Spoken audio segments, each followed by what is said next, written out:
নবী সাল্লাল্লাহু আলাইহি ওয়াসাল্লাম বলেছেন যে এই দোয়া পড়ার পরে যদি কেউ সকালে পড়ে রাত্রের আগে মারা যায় জান্নাতে চলে যাবে।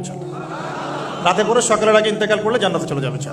আর আমার সাথে বলবেন আল্লাহুম্মা আনতা রাব্বি লা ইলাহা ইল্লা আনতা খালাকতানি আনা আবদুক ওয়া আনা আলা আহদিক ওয়া ওয়া'দিকা মাসতাতা'ত আউযু বিকা মিন শাররি মা সানা'ত আবুউ লাক بنعمتك علي وأبوء بذنبي فاغفر لي فإنه لا يغفر الذنوب إلا أنت।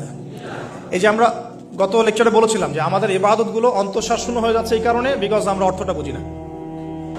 কি পড়লাম? আল্লাহ পাক বলছেন, নবী সাল্লাল্লাহু আলাইহি ওয়াসাল্লাম বলছেন আল্লাহুম্মা হে আল্লাহ আনতা রব্বি, আল্লাহ তুমি আমার রব, খালাকতানি তুমি আমাকে সৃষ্টি করেছো, আনা আবদুক আমি তোমার বান্দা, আনা আলা আহদিকা আমি তোমার সাথে যে অঙ্গীকার করেছি এর উপরে আছি, মাস্তাতাও থাকার চেষ্টা করছি, আমি সাধ্যমতো থাকার চেষ্টা করছি, আবুউ লাকা বিনিআমাতিকা আলাই আমার উপরে আমার যে উপরে তুমি যে নিয়ামত দিয়েছো আল্লাহ এগুলো আমি স্বীকার করছি।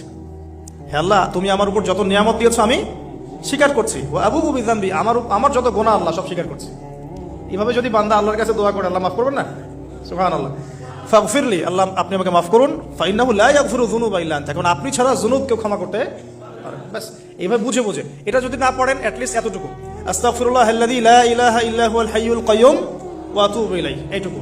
আর এটাও যদি না পড়েন, না পড়াটা একটু লজ্জার যদিও বা, তাও যদি না পড়েন তাহলে বলবেন আস্তাগফিরুল্লাহ ওয়া আতুবু ইলাইহি।